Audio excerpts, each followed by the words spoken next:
Hello students, हमने जो हमारी लास्ट क्लास थी उसमें हमने इनऑर्गेनिक का शुरू कर दिया था और इनऑर्गेनिक की हमने थर्ड यूनिट शुरू की थी। क्या थी वो?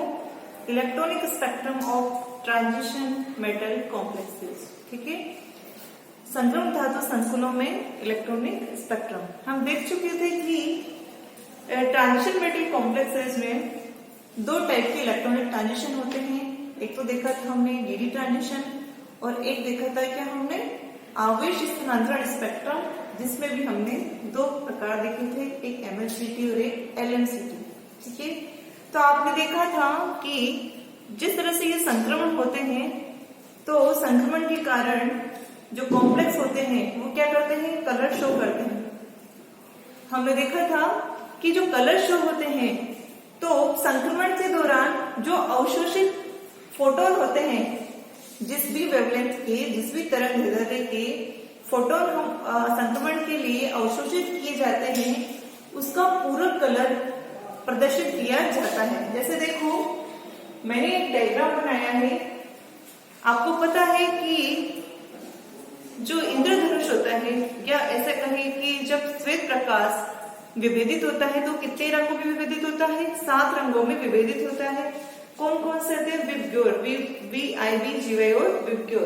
तो देखिए, जो ये वॉयलेट है, इस वॉयलेट का पूरक क्या होगा? येलो। जो ब्लू है उसका पूरक क्या होगा? ऑरेंज। और जो आर है उसका पूरक क्या होगा? ग्रीन। अर्थात यदि लाल रंग की वेवलेंथ को उन्होंने अवशोषित किया है तो वो किस तरह की प्रदर्शित होंगी? ग्रीन कलर की। यदि पीले की तो बैंगनी, यदि बैंगनी तो पीला, यदि ब्लू तो ऑरेंज, यदि ऑरेंज तो ब्लू। तो हमेशा जिस वेवलेंथ के फोटोन अवशोषित किए जाते हैं ट्रांजिशंस के दौरान, उसका पूरक रंग ही वहां प्रदर्शित होता है। ठीक है, वो कभी प्रदर्शित नहीं होता है जिसके फोटोन संक्रमण के लिए अवशोषित किए जाते हैं। ठीक है, तो ये तो हुआ आपका डीडी ट्रांजिशन और ये हमने देखा था कि आवेश स्थानांतरण स्पेक्ट्रम। आज हम देखेंगे डीडी ट्रांजिशन के लिए चक्रण नियम। डीडी ट्रांजिशन के लिए चयन नियम क्या है? आज हम देखेंगे डीडी संक्रमण के लिए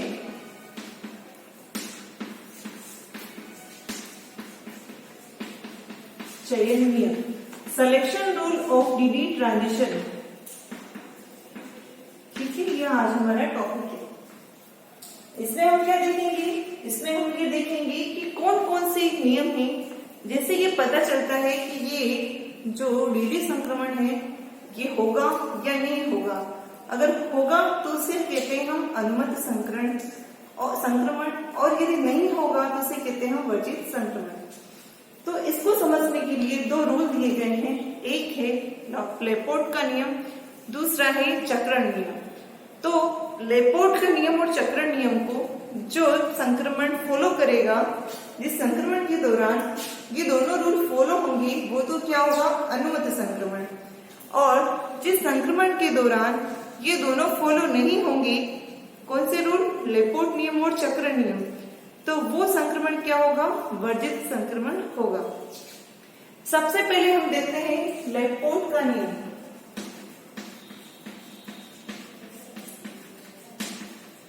लेपोर्ट नियम, ठीक है। तो जो लेपोर्ट सेंसिस था उसे कहा कि वो संक्रमण ही अनुमत संक्रमण होंगे जो संक्रमण के दौरान जो कक्षक होते हैं उनकी समिति चेंज हो जाए। अर्थात या तो जीरेड और अनजीरेड में जो संक्रमण होगा या अनजीरेड से जीरेड में होगा, ये तो क्या होंगे? अनुमत संक्रमण। क्या होंगे ये? अनुमत संक्रमण। लेकिन यदि जीरेड से जीरेड में हुआ या अनजीरेड से अनजीरेड में हुआ तो ये कहलाएंगे वर्जित संक्रमण। लेपोर्ट नियम कहता है कि संक्रमण के दौरान समिति चेंज होनी चाहिए कक्षकों की। तो जिन कक्षकों की समिति चेंज होती है तो वो क्या होता है? अनुमत संक्रमण होता है। मैंने ये जी और यू लिखा है। जी का मतलब तो क्या है? जीरेड, जीरेड, और यू का मतलब है अनजीरेड। ठीक है, जीरेड अर्थात होता है सम्मित और अनजिरेड यानी होता है असममित। ठीक है, असममित बोल दो, असम, सम विषम बोल दो। ठीक है, इसको सम बोल सकते हैं, इसको विषम बोल सकते हैं, सममित बोल सकते हैं, असममित बोल सकते हैं। अब ये जिरेड और अनजिरेड होते क्या है, उनके बारे में हम थोड़ा देखते हैं। तो ऐसे कक्षक जिनमें नाभिक से समान दूरी पर जाने पर, ऐसे कक्षक जिनमें नाभिक से विपरीत दिशा में समान दूरी पर समान चिन्ह मिलता है, उसे तो क्या कहेंगे हम, जिरेड। क्या कि ऐसे कक्षक जिनमें नाभिक से विपरीत दिशा में जाने पर समान दूरी पर समान चिन्ह मिलता है, तो उसे कहते हैं हम जिरेड। जैसे देखो, हमें पता है कि जो एस ऑर्बिटल होता है वो क्या होता है, गोलाकार। ये इसका नाभिक है। अगर हम इससे इधर जाते हैं या इधर जाते हैं तो हमें मिलता है या तो प्लस मिलेगा, इधर भी जाने में प्लस मिलेगा, या माइनस मिलेगा या माइनस मिलेगा। अर्थात नाभिक से विपरीत दिशा में समान दूरी पर समान साइन मिलता है, इसलिए ये कैसा कक्षक है, जिरेड है। ठीक है, इसी तरह डी ऑर्बिटल की बात करें तो डी ऑर्बिटल का जो साइज होता है, वो शेप होता है, वो क्या होता है, द्विडबलाकार होता है। ये तो क्या है, एस, ये है डी, द्विडबलाकार होता है। हमें पता है कि इसकी विपरीत दिशा वाली दोनों पाली क्या होती है, समान साइन की होती है। और ये प्लस माइनस क्या है, ये तरंग फलन को दिखा रहा है, समान तरंग फलन, और इधर भी समान तरंग फलन। ठीक है, तो नाभिक से समान दूरी, विपरीत दिशा में समान दूरी पर समान साइन मिल रहे हैं, यहाँ भी समान साइन मिल रहे हैं, तो ये क्या होगा, जिरेड। लेकिन यदि हम पी ऑर्बिटल की बात करें, हमें पी ऑर्बिटल पता है कि क्या होता है, डंबलाकार होता है। तो यहाँ पर क्या होती है, एक पाली धनावेशित होती है, एक पाली ऋणावेशित होती है। ठीक है, तो देखो यहाँ से ये नाभिक है, नाभिक से विपरीत दिशा में जाने पर समान दूरी पर अपोजिट साइन मिल रहा है, इसलिए ये कैसा है, ये है अनजिरेड। ठीक है, ये देखा आपने। अब आपको पता चल रहा है कि अनजिरेड से जिरेड या जिरेड से अनजिरेड संक्रमण ही अनुमत संक्रमण होते हैं। तो हमें पता है कि ये जिरेड है, तो ऐसे जो डी होगा वो कैसा होगा, वो संक्रमण अनुमत नहीं होगा। देखो हम देखते हैं, ये आपने लिखा है, अगर मैं बात करूं कि एस से डी की, अगर मैं बात करूं एस से एस की, अगर मैं बात करूं डी से डी की, और बात करूं एस से टी की, और पी से पी की, तो देखो जो ये एस से डी है, इसमें एस तो क्या है, जिरेड है, और डी भी क्या है, जिरेड है। तो क्या ये संक्रमण अनुमत संक्रमण होगा, नहीं होगा, तो ये संक्रमण अनुमत नहीं होता है। इसी तरह एस से एस की बात करें तो एस भी क्या है, जिरेड, और ये भी क्या है, जिरेड, ये भी अनुमत नहीं होगा। जी से जी की बात करें तो ये भी अनुमत नहीं होगा। लेकिन ये देखो, ये क्या है, जी, और ये क्या है, अनजिरेड, ये होगा, जबकि ये अनजिरेड और ये अनजिरेड, ये नहीं होगा। इसी तरह हम बात करें डी से पी की, तो ये तो क्या है, जिरेड, और ये क्या है, अनजिरेड, तो ये संक्रमण होगा। ठीक है, तो इस तरह से हमने देखा कि कौन कौन से संक्रमण होंगे। इसे हम दूसरी तरफ या साइन बनाकर भी देख सकते हैं। तो ये तो जिरेड अनजिरेड की समिति है, वो होता है हमें कि एस कक्षक जिरेड, डी भी जिरेड, और पी होता है अनजिरेड होता है।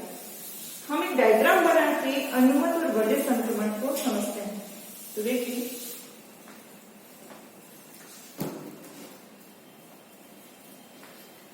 ये हम बना रहे हैं इधर अनुमत संक्रमण।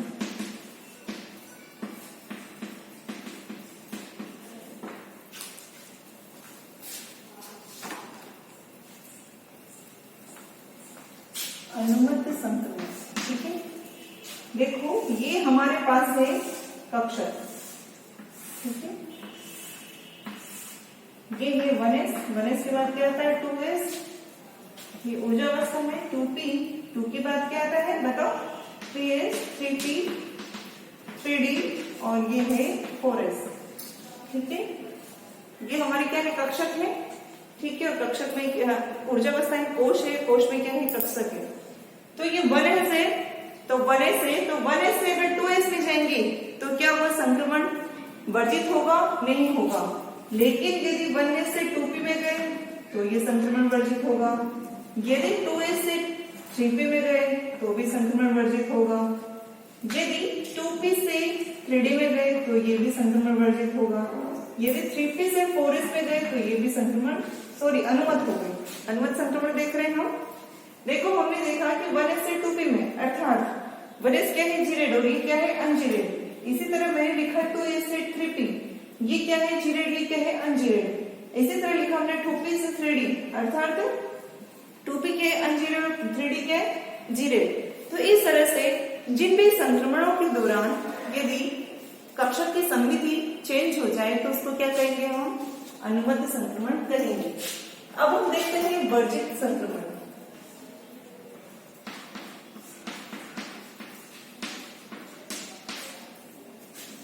ये 1s है, ये 2s है, ये 2p, ये 3s, ये 3p, ये 3d, ये 4s। 1s, 2s, 2p, 3s, 3p, 3d, 4s। ठीक है, तो देखो हम देख रहे हैं वर्जित संक्रमण। तो 1s से 1s में जाए क्या संक्रमण वर्जित होगा? नहीं होगा। वर्जित है, हाँ है, वर्जित है। इसी तरह से 2s और 3s के मध्य जो संक्रमण होगा वो भी क्या होगा? वर्जित होगा। 2p से 3p के मध्य होगा वो भी क्या होगा? वर्जित होगा। 3s से 3d के मध्य होगा वो भी क्या होगा? वर्जित होगा। और यदि 3d और 4s के मध्य होगा वो भी क्या होगा? वर्जित संक्रमण होगा। ये हम देख चुके हैं, डायग्राम के द्वारा भी हमने समझा कि किस तरह से जो संक्रमण है वो सममिति चेंज होने पर तो होंगे अलाउ और वैसे क्या होंगे? वर्जित।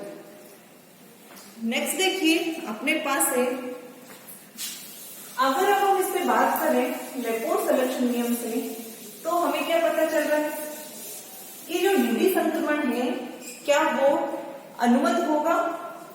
लेपोर्ट सिलेक्शन रूल से तो जो डीडी संक्रमण है वो क्या होना चाहिए? वर्जित होना चाहिए, क्योंकि हमें पता है कि डीडी संक्रमण में ये क्या है? जीरेड, और ये भी क्या है? जीरेड, और जीरेड से जीरेड के दौरान लेपोर्ट के अकॉर्डिंग ये जो संक्रमण है ये क्या है? वर्जित है। तो क्या किया, और हमें पता है, लेकिन हमने स्पेक्ट्रोस्कोपी के द्वारा देखा है कि जो मेटल कॉम्प्लेक्सेस होते हैं उनमें क्या होता है? ट्रांजिशन संपन्न होता है, और वो भी डीडी ट्रांजिशन भी संपन्न होता है। तो फिर लेपोर्ट ने इसको समझाने के लिए अपने रूल में कुछ रिलैक्सेशन की, वो क्या है देखते हैं। तो देखो क्या होता है कि जब भी, वैसे हमें पता है कि जो मेटल कॉम्प्लेक्स होते हैं वो जनरली तो अष्टफल के संकुल बनाते हैं, फिर चतुष्फल के संकुल बनाते हैं। तो अष्टफल के संकुल जो सममिति केंद्र को प्रदर्शित करते हैं, लेकिन उनमें ऊष्मीय कंपनों के द्वारा क्या होता है, उसकी जो सममिति है वो बदल जाती है। जब उसकी सममिति बदल जाती है तो वहां पर जो डीडी ट्रांजिशन होते हैं वो अलाउड माने जाते हैं। ठीक है, क्योंकि हम क्या कह रहे हैं कि सममिति ही चेंज होनी चाहिए। ठीक है, तो ऊष्मीय कंपनों के कारण, सममिति चेंज होने के कारण वहां पर डीडी ट्रांजिशन को अलाउड माना जाता है। इसी तरह दूसरा रीजन भी है। होता क्या है कि जो ट्रांजिशन मेटल कॉम्प्लेक्स होते हैं, इन ट्रांजिशन मेटल्स में से जो बाह्यतम sp-d ऑर्बिटल होते हैं, इनकी एनर्जी में गैप बहुत कम होता है, और एनर्जी में गैप कम होने के कारण ये क्या होते हैं? आपस में इनकी मिक्सिंग हो जाती है। इसलिए प्योर जीरेड और प्योर अनजीरेड इनमें विभेदित करना थोड़ा मुश्किल हो जाता है। इसलिए ये डीडी ट्रांजिशन जो होते हैं, अर्थात तो प्योर डी और प्योर डी नहीं बोलेंगे उसको, इसलिए डीडी ट्रांजिशन क्या होंगे? अलाउ होंगे। तो एक तो अष्टफल के संकुल में सममिति केंद्र ऊष्मीय कंपनों के कारण क्षणिक रूप से नष्ट हो जाने के कारण ये संक्रमण अलाउड होते हैं। दूसरा, यदि कि एनर्जी गैप कम होने के कारण कक्षकों के मध्य उनकी मिक्सिंग हो जाती है, और मिक्सिंग हो जाने के कारण ही वो प्योर जीरेड और प्योर अनजीरेड की तरह व्यवहार नहीं करते हैं। इसीलिए ये जो डीडी ट्रांजिशन है इसको अलाउड माना जाता है। ठीक है, तो ये लेपोर्ट ने अपने रूल में कुछ ढिलाई बरती डीडी ट्रांजिशन को समझाने के लिए। अब हमारा जो दूसरा नियम है वो है हमारा चक्रण नियम। कौन सा नियम है? चक्रण नियम। तो ये जो चक्रण नियम है ये क्या कहता है कि ऐसे संक्रमण जिस दौरान इलेक्ट्रॉन्स की जो चक्रण है वो चेंज नहीं होना चाहिए, अर्थात संक्रमण के दौरान अयुग्मित इलेक्ट्रॉन की संख्या परिवर्तित नहीं होना चाहिए। सेकंड क्या है अपना चक्रण नियम। चक्रण नियम ये कहता है डेल्टा एस इक्वल टू 0। ठीक है, डेल्टा एस इक्वल टू 0 किसके लिए? अनुमत संक्रमण के लिए। और delta S not equal to 0 ये किसके लिए? वर्जित संक्रमण के लिए। अर्थात संक्रमण से पहले और संक्रमण के बाद अयुग्मित इलेक्ट्रॉन की संख्या में कोई परिवर्तन नहीं होना चाहिए। जैसा संक्रमण से पहले है उतना ही संक्रमण के बाद भी होने चाहिए। तो ऐसे संक्रमण को तो क्या कहेंगे हम? अनुमत संक्रमण। यदि अयुग्मित इलेक्ट्रॉन की संख्या में बदलाव होता है तो ऐसे संक्रमण क्या कहलाएंगे? वर्जित संक्रमण कहलाते हैं। ठीक है, जैसे देखिए जो मैग्नीज +2 माना ये है हमारे पास में MnS2 का होल से +2, इसमें मैग्नीज की ऑक्सीजन अवस्था कितनी है? +2, तो इसका कॉन्फिगरेशन क्या हो जाएगा? 3d5। ठीक है, तो ये जो 3d5 कॉन्फिगरेशन है इसमें क्या होता है? संक्रमण के दौरान अयुग्मित इलेक्ट्रॉन की संख्या में परिवर्तन हो जाता है। अब अयुग्मित इलेक्ट्रॉन की संख्या में परिवर्तन हो जाएगा तो ये चक्रण नियम के अकॉर्डिंग क्या होगा? यहाँ पर जो संक्रमण होंगे वो वर्जित संक्रमण कहलाते हैं, अनुमत संक्रमण नहीं कहलाते हैं। तो Mn+2 मेटल के जो कॉम्प्लेक्स होते हैं उनमें वर्जित संक्रमण पाया जाता है चक्रण नियम के अकॉर्डिंग। तो इस तरह से चक्रण नियम की हम देखते हैं कि ये है चक्रण नियम। अब आप इसको थोड़ा डीपली देखेंगे। कब देखेंगे इसको डीपली? जब हम पढ़ेंगे आगे का टॉपिक पढ़ेंगे उसमें हम मल्टीप्लिसिटी टर्म देखेंगे और एक देखेंगे हम कक्षीय कोणीय संवेग क्वांटम संख्या। जब ये देखेंगे तो हम देखेंगे कि किस तरह से जो मल्टीप्लिसिटी चेंज नहीं होगी, चक्रण बहुलता जब चेंज नहीं होगी, और चक्रण बहुलता का फॉर्मूला होता है 2s+1। ठीक है, उससे चक्रण बहुलता प्राप्त करते हैं हम, और वहीं कक्षीय कोणीय संवेग से हम कुछ प्रतीक प्राप्त करेंगे। फिर हम वहां देखेंगे किस तरह से कि मल्टीप्लिसिटी चेंज नहीं होने पर ही संक्रमण अनुमत होते हैं, जो कि इस चक्रण नियम से ही निकल कर आया है। तो आपसे चक्रण नियम के बारे में अगर आपको पूछा जाए तो आप यही कहेंगे कि इसमें संक्रमण के दौरान चक्रण चेंज नहीं होना चाहिए इलेक्ट्रॉन्स का, अर्थात अयुग्मित इलेक्ट्रॉन की संख्या चेंज नहीं होनी चाहिए। ठीक है, तो ये तो है हमारे पास में दो नियम। हमने पढ़े डीबी ट्रांजिशन के सिलेक्शन के दो नियम। आगे हम पढ़ेंगे पढ़ेंगे हम निम्नतम ऊर्जा अवस्थाएं। ये हम अगली क्लास में लेंगे। Thank you.